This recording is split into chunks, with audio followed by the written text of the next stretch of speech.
बासी रोटी ठंडी रोटी। एक लड़का था। माँ ने उसका विवाह कर दिया, पर वह कुछ कमाता नहीं था। माँ जब भी उसे रोटी परोसती थी, तब वह कहती कि बेटा, ठंडी रोटी खा लो। लड़के की समझ में नहीं आया कि माँ ऐसा क्यों कहती हैं, फिर भी वह चुप रहा।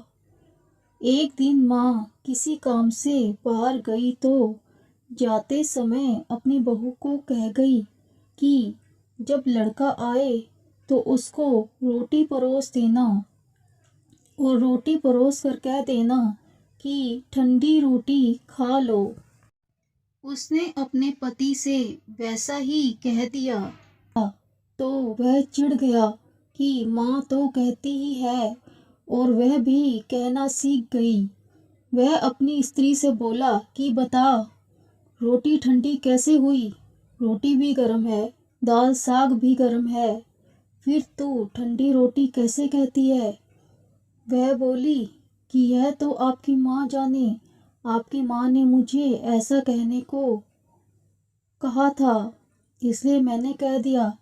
वह बोला कि मैं रोटी नहीं खाऊंगा, माँ तो कहती ही थी, तू भी सीख गई। माँ घर आई तो उसने बहू से पूछा कि क्या लड़के ने भोजन कर लिया?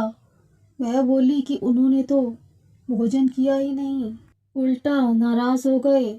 माँ ने लड़के से पूछा तो वह बोला कि माँ, तू तो रोज कहती थी कि ठंडी रोटी खा ले, और मैं सह लेता था, पर अब यह भी कहना सीख गई, रोटी तो गर्म होती है, तू बता कि रोटी ठंडी कैसे है? माँ ने अपने बेटे से पूछा कि ठंडी रोटी किसको कहते हैं?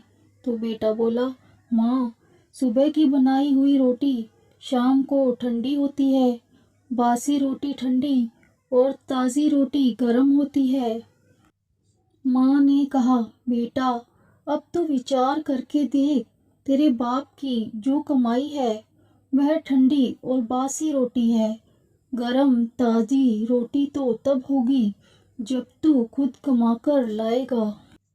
लड़का समझ गया और माँ से बोला कि अब मैं खुद कमाऊंगा और गरम रोटी खाऊंगा। इस कहानी से यह शिक्षा मिलती है कि विवाह होने के बाद ठंडी रोटी नहीं खानी चाहिए, अपनी कमाई की रोटी खानी चाहिए।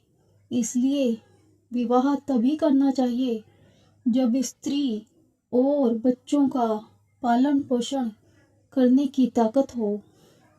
तो फ्रेंड्स, कैसी लगी आपको यह कहानी? कमेंट करके बताएं और चैनल को सब्सक्राइब करें।